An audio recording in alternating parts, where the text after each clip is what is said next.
15 days left until the start of the school year in New York City. Nearly 1/3 of students have opted for remote learning, which leaves a majority of students doing this hybrid and/or in-person learning, right?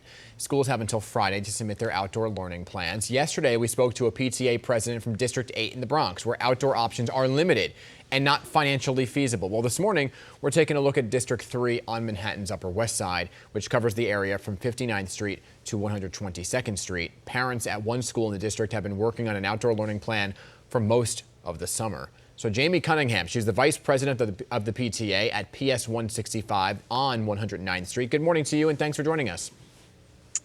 Good morning. Thank you for having me. So, Jaime, your PTA got a head start, really, on drafting this outdoor learning plan. Tell me how exactly it came about. Did you know that this probably would be a reality come September? Well, many parents were concerned about going back to school safely. There were several parents, as you probably know, who struggled with remote learning at home and wanted the option of having our kids go back to school if the DOE allowed it.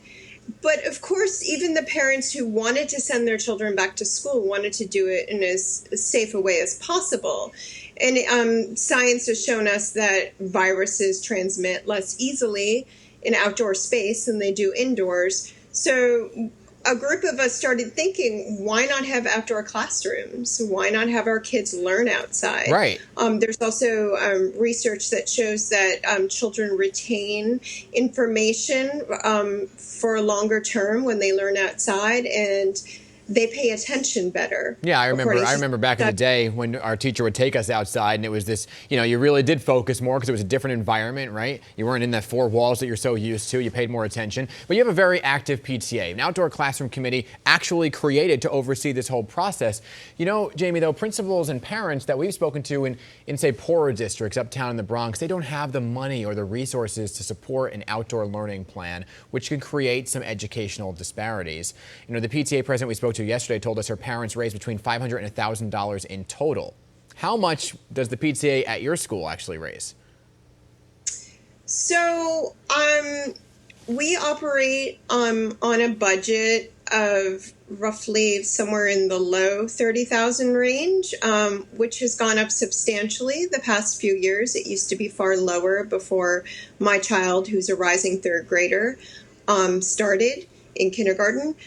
But I'd say for outdoor learning, we could probably set aside about anywhere from 5,000 to 7,000 because we also have other. For some schools, though, that's just not a reality because they don't have that money and they don't have the space, right? You're blessed with the space as well to do this. But let me ask you this, Jaime: what happens when the weather gets colder, or if it's a rainy day outside? What's the plan? So what we are aiming to do is to order some wedding-style canopy tents that have zip-down walls, which will be kept rolled up because the whole point is you want as much fresh air coming in as possible, so that we can keep furniture outside.